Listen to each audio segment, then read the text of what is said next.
Europe 1 Soir, 19h, 21h, Stéphanie Demurry. En direct, toujours sur Europe 1, et on évoque la mort du pape François. Il se joue plein de choses actuellement à Rome, où auront lieu évidemment les funérailles, les obsèques du pape. Ce sera samedi prochain. Et on accueille nos deux débatteurs de la première heure avec le sourire de Jules Torres sur mes bafouilles. Enfin, Jules, vous êtes taquin tout de suite d'entrée de jeu. Souris, Stéphanie Demurry. Voilà, bien sûr. Bonsoir. Bonsoir Jules Torres, comment ça va? Ça va très bien. Bon week-end de Pâques? Oui. Bon, vous n'étiez pas là hier, hein? Je vous ai pas vu. Non, je n'étais pas là hier. Gilles William Goldnadel, bonsoir. Bonsoir, moi j'étais là hier soir. Oui, c'est vrai. Vous êtes un bon élève. Exactement. Exactement. Et Monseigneur Étienne Guillet, évêque de Saint-Denis, qui nous accompagne pour cette première grande demi-heure pour évoquer évidemment la mort du pape François et ses obsèques qui se préparent à Rome samedi. Étienne Guillet, tout d'abord, Monseigneur, première question, comment votre département a réagi, puisque vous avez une nécropole chez vous à Saint-Denis, à la basilique. J'imagine que vous avez organisé plusieurs messes. Est-ce qu'il y a eu du monde en hommage à Benoît, non pas Benoît, au pape François, pardon. Pour le pape François, eh bien, bonsoir Stéphanie. Bonsoir. Dès l'annonce de la mort du pape François, nous avons invité les chrétiens et la population qu'ils souhaitaient à rejoindre hier soir à 20h30 la basilique cathédrale nécropole royale de Saint-Denis. Et je me disais, je sais pas qui est-ce qui viendra, on verra. Oui. Et puis si on est 5, on est 5, si on est 10, on est 10. La cathédrale, elle était quasiment pleine de personnes qui s'étaient transmis le message, puisque sinon la basilique est fermée à 20h30. Et les gens sont venus, les prêtres sont venus très nombreux, des prêtres en Seine-Saint-Denis qui viennent aussi de tous les pays du monde. On a un clergé très international et on était nombreux hier soir à prier. Alors c'était une prière de tristesse, mais c'était aussi une prière d'action de grâce pour ce pontificat de 12 ans. Vous dites on sera 5 ou plus, voilà, ça veut dire que vous n'étiez pas sûr de remplir la basilique? Mais on sait pas du tout, on sait pas. Donc, mais voilà, quand la démarche c'est une démarche de foi, en fait, qu'importe, la prière c'était ça qui comptait. Et en fait, j'ai pas regretté qu'on ait monté cette messe, qu'on ait invité si rapidement comme ça. On a parlé souvent des relations peut-être difficiles, peut-être un peu distendues entre le pape François et la France. On sait qu'il n'est jamais venu à Paris, par exemple. Est-ce que vous avez, vous, le sentiment, Monseigneur, que c'était un pape qui était aimé dans notre pays? Alors, vous savez, c'est quand même à un moment, il faut aussi se dire que c'est quand même un peu étrange. C'est vrai que le pape a répété qu'il ne l'avait pas en France, mais il a visité 3 fois la France. Je crois que c'est le pays le plus visité de son pontificat, avec Strasbourg, Marseille et Ajaccio.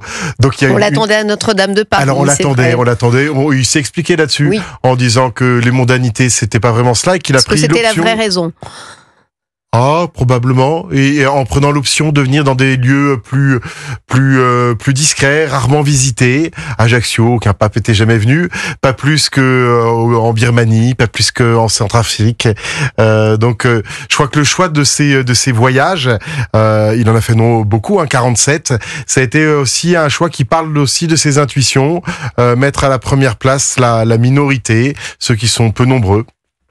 On a souvent parlé de la laïcité. J'entendais Bernard Lecomte, historien du pape, ici même dans ce studio, qui disait oui, c'est surtout ce rapport un petit peu bizarre qu'a la France avec la laïcité qui interpellait un petit peu le pape François. Est-ce que c'est une explication qui vous semble valable? Alors peut-être que son voyage en Corse le 15 décembre a été un peu sur ce thème-là, en disant je comprends pas bien votre laïcité, et en Corse elle se vit d'une façon quand même beaucoup plus décomplexée. Oui, c'est pas la même. Alors voilà, plus sereine, et semble-t-il, il l'a dit au cardinal Bustillo, voilà, il se retrouvait bien dans ce rapport simple, respectueux, parce que c'est un homme qui a été respectueux des autres confessions, mais voilà, il vient d'Argentine, et en Argentine peut-être que on fronce pas trop les sourcils sur la laïcité. Il était heureux de pouvoir partager avec la population.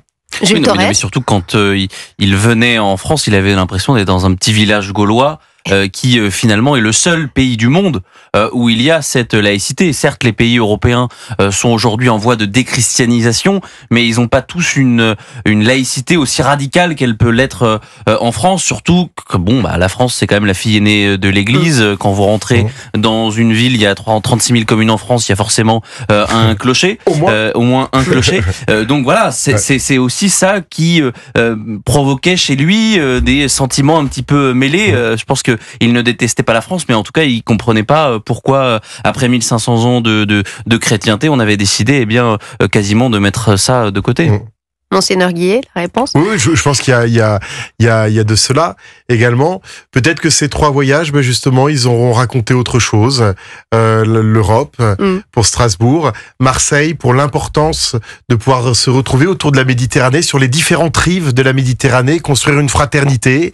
Et puis la Corse avec avec cette religion populaire qui a été tellement mise en avant et qui est aussi celle, vous savez, comme à Marseille, de beaucoup de nos quartiers populaires, et on pourra s'en parler aussi. La foi chrétienne, elle existe aujourd'hui bien vivante dans nos quartiers les plus fragiles, dans les quartiers populaires, et elle vit à ce rythme-là aussi. Oui, alors jusqu'au bout, on y reviendra évidemment sur ce pape assez politique, avec le soutien, la défense des migrants comme pilier de son pontificat. Cette simplicité, on la retrouve dans ses obsèques, puisque selon ses propres volontés, il ne sera pas enterré, inhumé à la basilique Saint-Pierre, mais à Sainte-Marie majeure de Rome. C'est un choix qui vous semble, j'imagine, logique? Bon, honnêtement, j'ai pas grand-chose à dire sur ce choix, c'est le sien. Il l'a dit aussi par une affection spirituelle, personnelle très forte pour la Vierge Marie. Vous savez que Sainte-Marie Majeure, c'est une de ces basiliques majeures de la ville de Rome. Il s'y rendait avant chaque voyage, et au retour de chacun de ses voyages, c'était son lieu source. On a tous des lieux sources. Pour lui, c'était un lieu source parce qu'il se confiait à la Vierge Marie. Il avait confié son ministère de prêtre, son ministère d'évêque à la Vierge Marie. Peut-être que pour le grand voyage, il a décidé aussi de s'y arrêter, comme pour tous les autres voyages, pour les 47 autres voyages. Alors, il y a beaucoup, évidemment, d'effervescence, de curiosité. On va parler de ce qui se passe en ce moment et de ce qui se joue autour de ces congrégations. Gilles William Goldnadel, vous suivez avec attention ce qui se passe à Rome. C'est vrai que c'est assez passionnant pour beaucoup de Français de suivre ça, y compris non catholiques, non chrétiens. Ah bah oui, disons que j'ai un regard un peu politique. Sur ce qui se passe à Rome et sur ce qui se passe dans l'État du Vatican. Cela étant, je veux surtout pas contrarier notre prêtre si sympathique, mais lorsque le pape... Mais vous allez le faire quand même, je le sens. Non, mais je sais qu'il le prendra pas en mauvaise part. Mais de toute façon, je ne risque pas l'excommunication, donc je peux parler très librement. Mais je lui rappelle que lorsque il est allé à Marseille, puisque vous avez cru devoir citer cette ville pour montrer que finalement, il a tenu à dire, pour des raisons qui échappent à mon entendement premier, qu'il allait à Marseille, mais qu'il n'allait pour autant pas en France. Ce qui est quand même ce qui montre un attachement assez modéré à la France, mais de manière générale d'ailleurs à l'Europe. Pour des raisons aussi que je ne veux pas trop essayer de comprendre tout de suite. Quand il va à Strasbourg, il va au Conseil de l'Europe. Oui, absolument. Voilà, pour redonner de l'eau. Voilà, pour dire la réalité, et on en parlera ensuite.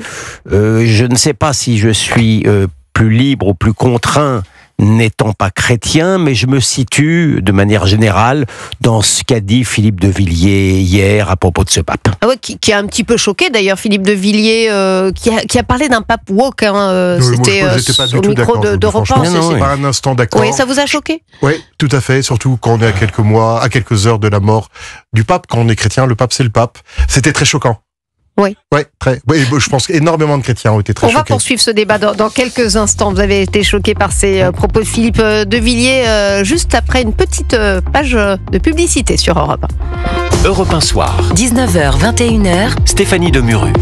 Nous sommes toujours avec nos chroniqueurs de la première heure, Gilles William Goldnadel, Jules Torres et Monseigneur Étienne Guillet, évêque de Saint-Denis. On évoquait la mort du pape François et puis il y avait une petite joute amicale, certes, sur les propos de Philippe de Villiers qui évoquait un pape woke hier dans les studios ici même d'Europe 1. Gilles William était plutôt d'accord avec Philippe de Villiers. Et vous, Monseigneur, vous étiez un petit peu choqué par ces propos dont le timing n'était pas très heureux, sur le tempo, honnêtement. Le tempo, je pense que c'était pas un bon tempo. Le débat, par contre, ça c'est bien. Et vous voyez aujourd'hui ce qui va s'ouvrir bientôt, les congrégations générales à Rome, depuis des siècles. La culture de ce débat, elle est là. Donc très bien, débattons, il y a aucun souci. Pour vous, ce n'était en aucun cas un pape woke. Alors on se souvient qu'il avait fait entrevoir aux couples homosexuels la possibilité de bénédiction. Ça a été un petit cafouillage. Vous comprenez que ça ait pu choquer certains chrétiens traditionnels? Oui, on peut l'entendre, mais on a aussi, lorsqu'on a regardé posément les choses, vu qu'en fait il y a une stabilité dans le dogme catholique très très solide en fait d'un pape à l'autre. Ce qui est clair avec le pape François, c'est qu'il y a une volonté de laisser personne au bord du chemin. Voilà. Et vous savez, dans son encyclique Laudato Si, finalement, c'est ça qui est le fil rouge, qui est de se dire sur l'écologie. Sur l'écologie, mais c'est pas juste l'écologie environnementale. C'est une écologie intégrale où il y a évidemment la nature, mais il y a aussi l'être humain, il y a aussi la dimension spirituelle. Et quand il va reprendre une petite expression, tout est lié. Et en disant tout est lié, l'idée c'est de se dire sauvons l'ensemble. Voilà, et même les plus fragiles, et surtout les plus fragiles. Et je pense que ce que Philippe de Villiers a visé par sa remarque, pour moi c'est pas du tout du wokisme, c'est plutôt l'attention qu'avait le pape de ne laisser personne au bord du chemin, surtout ceux dont la vie est la plus fragilisée. Voilà. Et ça, il n'y a rien de neuf pour l'évangile. Jules Torres. Non, mais on peut discuter du timing de la sortie de Philippe de Villiers. Du reste, ce qu'a dit Philippe de Villiers hier chez Pascal Praud est partagé par un certain nombre de chrétiens, ça c'est évidemment sûr, et même de non-chrétiens, puisque l'ami Gilles-William Goldnadel partage complètement. Car il est vrai, et bon, le temps passé de l'émotion de la mort du pape François en ce lundi de Pâques, on peut dresser un certain nombre de critiques, et c'est ce qu'a fait Philippe de Villiers, sans doute un petit peu trop tôt pour certains. Mais voilà, à l'égard par exemple des catholiques traditionnalistes, le pape François n'a pas été très apprécié. Il les a traités, disent-ils, avec une certaine sévérité, voire même une brutalité. Et c'est d'ailleurs ce qu'il ressortait de son caractère, je dirais pas autoritaire, mais en tout cas. Qu'est-ce qu'il lui reproche justement ces catholiques traditionnalistes? Il lui reproche voilà, la messe en latin comme on l'appelle aujourd'hui, le rite tridentin est de moins en moins toléré, si je puis dire, par la curie romaine. Et ça, d'ailleurs, ça a provoqué au sein même de la curie romaine beaucoup de débats. On parle souvent, vous savez, du cardinal Robert Sarra, qui lui est plus favorable à ce rite tridentin. Cité parmi les favoris, si tant est qu'on puisse citer. Je pense que j'ai plus de chances d'être président de la République que lui, pape. Donc, quelle prétention. Simplement. En revanche, il pourrait être faiseur de pape, on en discutera peut-être. Mais voilà, Philippe de Villiers parlait de quelque chose qui, chez certains chrétiens, et moi j'ai beaucoup d'amis qui participent au rite tridentin, et le pape François s'en est pris à eux et à la manière dont, c'est pour ça que Philippe de Villiers a dit le pape François a persécuté des chrétiens. Évidemment, c'est une formule choc, une formule provocante qui n'est peut-être pas tout à fait juste, mais en tout cas, elle a le mérite de mettre quelque chose. Et encore une fois, il faut le dire, c'est le seul qui a émis une petite critique, une grosse critique, on l'appellera comme on veut, mais au moins il a permis à certains, peut-être de libérer une parole et de pas être juste dans l'émotion. Je vais laisser Monseigneur répondre, mais je vais d'abord donner la parole à Gilles-William Goldnadel. Qu'on soit clair d'abord, moi je suis très attaché à l'Église catholique depuis qu'elle n'est plus en majesté en France. Et depuis que les clochers sont en péril, très attachés. Mais ça n'est pas un hasard, si vous voulez, si ce matin sur France Inter, l'éditorialiste, très à gauche, expliquait que le pape était merveilleux à cause de sa manière dont il se comportait à l'égard de Gaza et de Lampedusa, et après que Olivier Besancenot, tout juste, avait les larmes aux yeux. En vérité, moi, on en parlera justement de cette situation géopolitique, mais allez-y, je vous laisse terminer. Moi, mon seul problème, encore une fois, c'est qu'on le dit, le pape des pauvres, et je n'ai pas du tout considéré qu'il était le pape des pauvres pour les pauvres en France qui ont peur de perdre leur pays. Ça, c'est un reproche, effectivement, Monseigneur Guillet, qui a été fait au pape François. Les pauvres voilà, à l'étranger, les aborigènes, mais pas forcément les pauvres dans les quartiers en France. C'est un mauvais reproche. Alors c'est vrai que il faut parler avec décence. L'enterrement n'a pas encore eu lieu, mais voilà, comme vous dites, le débat est sain. Oui. Vous savez, on se souvient peut-être les uns les autres des émeutes que nous avons eues en France après la mort de Naël en juin 2023. Et après ces émeutes, moi j'étais curé de la ville de Trappes à l'époque, je l'étais pendant 9 ans. On a passé des soirées pour essayer de calmer, enfin c'était ingérable, c'était compliqué. Et après ce moment-là, le pape a fait dire par le nonce qu'il ne comprenait pas ce qui se passait en France et qu'il voulait comprendre. Il voulait comprendre cette tension, cette violence. Et il a invité 12 jeunes, donc j'ai monté avec des copains prêtres, une équipe de 12 jeunes qui sont allés ensuite le 4 janvier de l'an dernier, 2024. Les jeunes chrétiens Ouais, 12 jeunes chrétiens de Bondy, de Sarcelles, de Trappes, ma paroisse, et de la Courneuve, pour discuter avec lui. Mais est-ce que c'était ceux-là même qui créaient les émeutes? Ils sont, vous savez, ils étaient aux premières loges. Non, alors c'était pas les auteurs, pas les auteurs, mais voilà, ils vivaient là, et le pape voulait savoir. Et donc on a organisé ce voyage. Moi j'ai trouvé que c'était quand même, vous savez, on se demande pourquoi est-ce que le pape est aimé. Moi j'ai vu hier soir qu'il l'était, puisque la cathédrale était pleine. Peut-être c'est pour cette attention qu'il a eu aux situations réelles. Il est venu, il a invité, les 12 jeunes ont parlé avec lui. Et dans la réponse, pas de naïveté. Il a dit, vous vivez dans la violence, vous vivez dans l'agressivité. Je vous demande d'annoncer votre foi et d'être artisan de paix. Voilà. Donc, dans le message que le pape leur a laissé, ces paroles, elles sont fortes. Donc, moi, je dirais pas qu'on est dans un déni.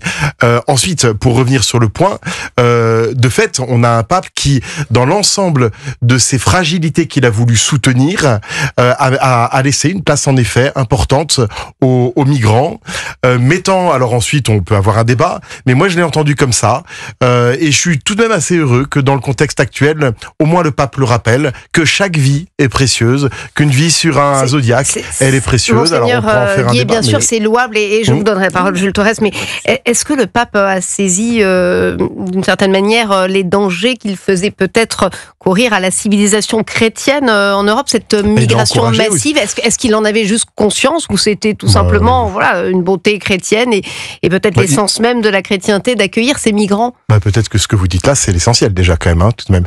Mais il y a aussi peut-être le danger pour la civilisation chrétienne. Ce qu'il a répondu aux jeunes était le signe aussi d'un encouragement à cette jeunesse chrétienne qui est présente, si on ne l'imagine pas, dans tous nos quartiers populaires. On a des paroisses qui sont bien vivantes. Et ça, il nous faut le redécouvrir parce que ça passe sous le radar de la communication que nos paroisses. Moi, j'étais 9 ans curé de Trappes, l'église était pleine tous les dimanches et j'ai baptisé 26 personnes avant-hier à Saint-Denis. Jules Torres. Non, j'ai deux questions, mais qui sont finalement reliées. Il faudrait pas quand même qu'on fasse croire aux gens que les prédécesseurs du pape François n'étaient pas des papes pour les pauvres. Complètement d'accord. Pas les papes des migrants. Complètement d'accord. Benoît XVI, la première chose qu'il fait, il va pas à Lampedusa comme François, mais en revanche, il va aussi laver les pieds des migrants. Donc voilà, absolument. Donc la première question a été, vous y avez répondu. Et la deuxième, c'est en effet, on parle de ce pape des migrations qui a beaucoup parlé de ce sujet, mais comme ses prédécesseurs. Mais du reste, la chose qui peut-être le différenciait et de Jean-Paul II et de Benoît XVI, c'est sa compréhension de l'Europe. Et aujourd'hui, on est face à une réalité migratoire qui peut-être est en contradiction avec le message que portait François. Gilles William Goldanel. Non, mais pour répondre à mon père... Moi, c'est Jules Torres. Peut-être que cette dilection pour l'altérité, cette préférence pour l'autre, elle est consubstantielle à l'Église catholique, et comme je n'en fais pas partie, je ne sais pas, c'est un débat quasi théologique. Mais lorsque Thomas et Lola sont morts, mon père, il n'y a pas eu de manifestation, et je ne sache pas effectivement que le défunt pape ait voulu comprendre ce qui se passait au fond de l'esprit tourmenté de beaucoup de Français qui étaient dans la peine.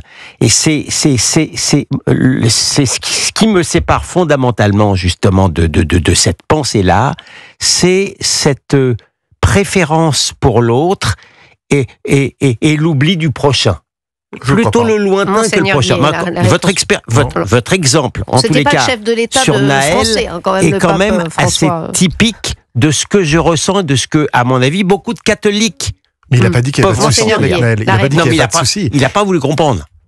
Ah ben pourquoi vous dites ça? Si, en encourageant 12 jeunes chrétiens à habiter ces quartiers, à les transformer de l'intérieur, je pense que justement, il donne la meilleure solution. Parce que c'est pas depuis l'extérieur qu'on peut trouver une solution pour nos quartiers. Mais moi, je crois profondément que les chrétiens, avec d'autres, à l'intérieur du quartier, sont ceux qui vont pouvoir ramener une altérité courageuse, fière de ce qu'elles vivent. Et moi, je vous encourage les uns les autres à venir dans nos quartiers populaires. Vous verrez que la messe du dimanche, elle n'est pas planquée, elle n'est pas souterraine, mais qu'on a des jeunes fiers d'être chrétiens et qui, au même moment où ils n'ont pas du tout caché leur identité chrétienne, ils sont aussi actifs pour que une fraternité puisse se faire. Moi, je crois pas non plus, vous voyez, à une société qui va se craqueler. Je crois à une société courageuse où on peut dire quand il y a un problème. Mais moi, j'engage ma vie aussi, comme prêtre et comme évêque aujourd'hui, à ce que des ponts soient possibles. Moi, je crois que le corps social, s'il se fracture, eh bien, ce sera très compliqué à reprendre. Mais ceci ne veut pas dire fermer les yeux. Ceci ne veut pas dire qu'il n'y a pas de problème. Ceci ne veut pas dire que ceux qui sont morts l'ont été comme ça par hasard. Je pense qu'on a un chemin étroit entre le fait de voir les situations et de continuer à être artisan de paix. Voilà, moi je crois que j'ai lu ça dans l'Évangile. C'est pour ça que je suis devenu prêtre. Mon père, le nombre, c'est une grande chose. Et quand la France est submergée, malheureusement, vous pouvez effectivement ameuter les chrétiens, vos ouailles, mais malgré tout, le nombre reste le nombre. Merci. Gilles William Gonanel, vous restez avec nous, avec Jules Torres. On libère Monseigneur Étienne Guillet avec Saint-Denis. Merci d'avoir été avec nous. Et à bientôt. Merci pour votre accueil et bienvenue en Seine-Saint-Denis dans nos églises. Écoutez, à bientôt les amis. Jules Torres, il va demain. Rendez-vous. Oui, demain, ce soir même. Ce soir. Merci Monseigneur. Et puis à bientôt. Et nous, on se retrouve dans quelques instants avec nos deux débatteurs de la première heure.